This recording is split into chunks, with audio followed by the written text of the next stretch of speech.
everybody, जय Shri Sitaram and welcome back to UPSC and life.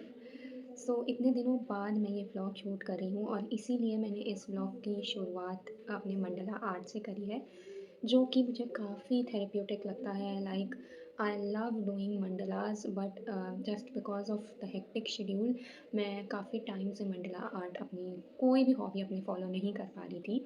और ये मैंने इसलिए भी शुरुआत करी इस व्लॉग की मंडला आर्ट से, क्योंकि मैं आपको यही बताना चाह रही थी कि ऑल दीज डेज़ मैं सिर्फ वो कर रही थी जिससे मेरी मेंटल पीस मेंटेन रहे, मैं थोड़ा सेन रहूँ, क्योंकि काफ़ी ज़्यादा हेक्टिक शेड्यूल मैंने फॉलो करा यूपी पीसीएस के पहले और यूपी पीसीएस के एग्ज़ाम तक।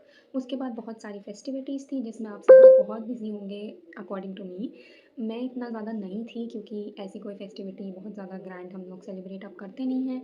बट हाँ, मैं थोड़ा अपना ब्रेक ज़रूर ले रही थी, जो चीज़ें मुझे पसंद हैं वो कर रही थी और पढ़ाई को भी थोड़ा ब्रेक दे रही थी, जस्ट बिकॉज़ कि मैं जब दोबारा से स्टार्ट करूँ अपनी यूपीएससी की स्टडी या फिर किसी भी चीज़ से रिलेटेड पढ़ाई, तो मैं एक वापस से एनर्जी के साथ स्टार्ट कर पाऊँ। बिकॉज़ हमारा ह्यूमन नेचर है, हम लोग थक जाते हैं एंड सेम रूटीन फॉलो करते करते लाइफ मोनोटोनस लगने लगती है और वो जोश नहीं रह जाता है, वो पैशन थोड़ा सा वीक पड़ने लगता है।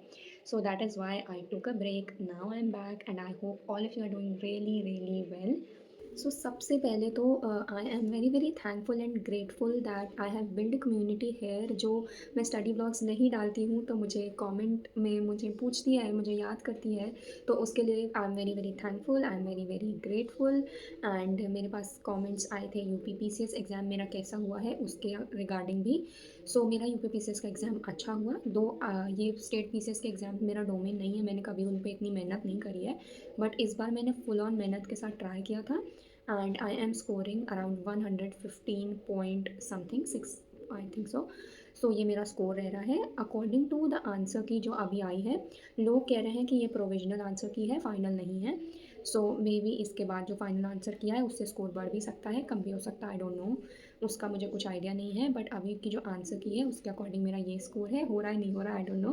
But I am good, I am happy कि मैंने जितनी भी मेहनत इस बार यूपी पीसीएस मतलब स्टेट लेवल के एग्ज़ाम जैसे फैक्चुअल एग्ज़ाम्स होते हैं उनके लिए जिस तरह से मेहनत करी है, I think I am scoring good enough. और अब मैंने अपनी ज़िंदगी में सेटिस्फाइड रहना और सीख लिया है कि नॉट दैट सेटिस्फैक्शन कि अब मुझे और मेहनत नहीं करनी है, बट मैं अब सेल्फ डाउट्स थोड़े कम रखती हूँ। और इतनी मेहनत करने के बाद अगर आप ही खुद पे डाउट करोगे तो फिर आगे चलने की हिम्मत कहाँ से आएगी? दुनिया तो आप पे हमेशा वैसे भी डाउट करती ही है। तो अब मैं सेल्फ डाउट में नहीं पड़ने वाली हूँ।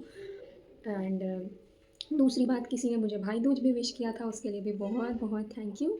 एंड मैं कमेंट्स का रिप्लाई नहीं कर पा रही थी क्योंकि मैं थोड़ा मतलब ब्रेक पे थी, मतलब मुझे मन नहीं कर रहा था कोई बिना ज़्यादा आगे बहुत सारी बातें करे हुए, क्योंकि मेरे पास बहुत कुछ है बताने के लिए, बट बिना ज़्यादा बातें करे हुए अब स्टडी ब्लॉग की शुरुआत करते हैं। और हाँ, मैं आप बताना भूल गई, मैं अब जाकर अब से वापस से अपने यूपीएससी मेंस की प्रिपरेशन पे फोकस करूँगी, क्योंकि मैं उसी की प्रिपरेशन कर रही थी। मेंस मेरा बहुत अच्छा चल रहा था और फिर मैंने डिसाइड किया यूपी पीसीएस देने के लिए, और उसकी वजह से मेरा काफ़ी प्रिपरेशन ना बीच में ही रह गया। वो उतना फुल ऑन टाइप हुआ नहीं, वो बहुत ऐसे लाइट वाला प्रिपरेशन हुआ जिससे मैं बिल्कुल भी सेटिस्फाइड नहीं हूँ। आरओ और यूपी पीसीएस की वजह से मेरा काफ़ी ज़्यादा मेंस की स्टडीज़ हैम्पर हुई हैं। तो अब मैं दोबारा से वो शुरुआत करने जा रही हूँ, क्योंकि अभी मेरे पास 3 महीने हैं, नवंबर, दिसंबर, अक्टूबर का जितना भी बचा हुआ है वो, क्योंकि जनवरी से सब प्री ओरिएंटेड हो जाते हैं, बट मैं तो इतनी जल्दी नहीं होंगी प्री ओरिएंटेड, मैं मार्च से प्री ओरिएंटेड होंगी। तो मेरे पास इधर के 2-4 महीने हैं जिसमें मैं फ़ोकस करके अच्छे से यूपीएससी मेंस पे का प्रिपरेशन कर लूँ। और बहुत दिनों बाद व्लॉग शूट कर रही हूँ तो फंबल होना बनता है मेरा, I am really sorry for that. और बस यही है कि मेंस की प्रिपरेशन अच्छे से करनी है, शॉर्ट नोट्स बनाने हैं, ऑप्शनल अच्छे से प्रिपेयर करना है, बस दैट्स इट। तो चलिए व्लॉग की शुरुआत करते हैं। और हाँ, मैं इसमें कुछ क्लिप्स पुरानी भी ऐड करूँगी जो मैंने कभी कभी शूट करी हैं, तो बस that's it. So, all these days when I was not vlogging, I was obviously studying really well.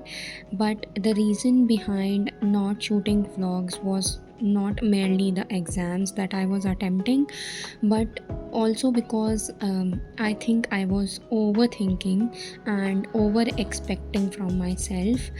After I took a break, I gradually realized that I was overburdening myself, that my vlog should include some aesthetic clips also, and I should also include some major serious suggestions.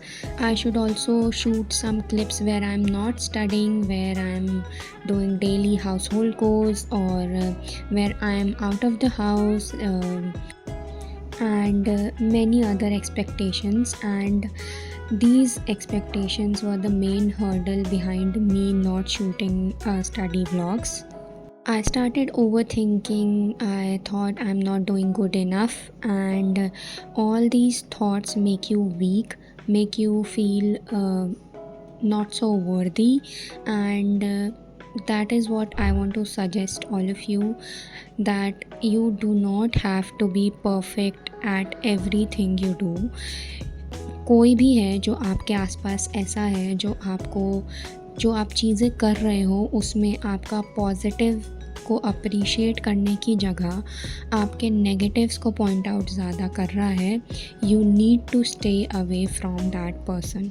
I am not telling you कि आपको बिल्कुल ही अपने negatives पे ध्यान नहीं देना चाहिए, आपको ज़रूर देना चाहिए, बट उससे ज़्यादा आपको अपने पॉजिटिव्स को अप्रिशिएट करना चाहिए. Because there will be a time, अगर आप सिर्फ नेगेटिव्स पे ध्यान दोगे, यू विल गेट डीमोरलाइज्ड. आप इतना वर्दी फील नहीं करोगे, आपके अंदर इनसिक्योरिटीज़ आ जाएंगी. आप जब किसी और को देखोगे तो कंपेयर करोगे, and you will feel weak, you will feel inferior, and that inferiority leads you nowhere. आपके पास मोटिवेशन नहीं रहेगा, आपके पास वो पैशन नहीं रह जाएगा कि you can do good in life, and that kills every caliber that you have in yourself, I think so. So whenever you feel that you are doing something wrong, or you are doing something not that good enough, जो आपका comparison का level हो रहा है दूसरे लोगों से, please do understand this thing, that you are doing good in some aspects than others, you are doing bad in some aspects than others. Nobody is perfect in life. Obviously you will have to improve things which are not good enough, but that doesn't mean you should stop trying. You should keep on trying, even if you are improving at a gradual pace, even if you are improving at a slow pace than others. You do not need to compare yourself with anybody around you or anywhere in the world. Even if it's studying, even if it's following any of your hobbies, even if it's vlogging, study vlogging, or anything in life, सबका अपना talent होता है, अपना calibre होता है, अपने circumstances होते हैं. कुछ लोग होते हैं जो ऐसे सर्कमस्टांसेस में होते हैं जहाँ पर उनके लिए मीनवाइल सब कुछ स्मूथ होता है, वो सब कुछ स्मूथली कर लेते हैं. कुछ लोग ऐसे सर्कमस्टांसेस में होते हैं जहाँ पे उन्हें हर एक छोटे काम करने के लिए काफ़ी फ़ाइट करना पड़ता है, काफ़ी स्ट्रगल करना पड़ता है. So everybody has different circumstances. So please do not feel inferior by anyone around you. Even if anyone is blaming you for something, please do ignore. Because अगर आप अपनी लाइफ में आगे बढ़ते नहीं रहेंगे, आगे मेहनत नहीं करते रहेंगे, तो एक दिन आपकी सक्सेस हैम्पर होगी, और उसकी वजह से वो लोग आपको फिर से ब्लेम करेंगे, उन्हें फिर से एक मौका मिलेगा. So do not stop working hard, do not feel inferior. कुछ भी हो जाए लाइफ में, प्लीज़ डू नो दैट जो अभी के सर्कमस्टांसेस हैं आपके साथ, आप उसके अकॉर्डिंग बहुत ही अच्छा कर रहे हो, और जो नहीं भी अच्छा कर रहे हो वो एक दिन ज़रूर अच्छा कर लोगे. So on that note, thank you so much for watching this study vlog, and I hope you liked it. I hope you enjoyed it. Please do not forget to subscribe, and would now try and come up with regular vlogs, so please do not forget to subscribe to the channel.